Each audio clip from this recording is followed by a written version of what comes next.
Secretary of Defense General James Mattis announced today he'll be leaving his post, quitting in February after 2 years on the job. In his resignation letter, Mattis pointed toward policy disagreements he has with the president.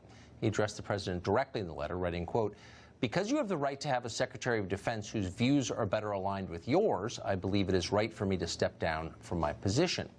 The announcement came as something of a surprise. It also came shortly after the president's equally surprising announcement he's withdrawing U.S. troops from Syria, a deeply unpopular decision among permanent Washington.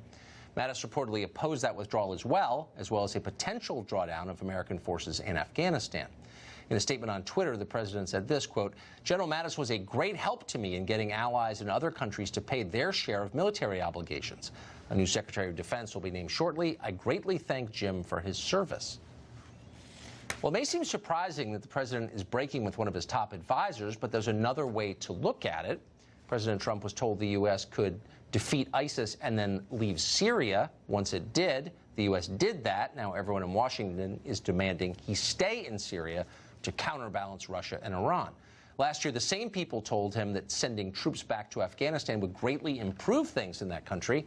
That turned out to be completely false. The situation there seems worse than ever. And of course, for 2 years, the president has been told that if he'd just be patient, he'd have his border wall.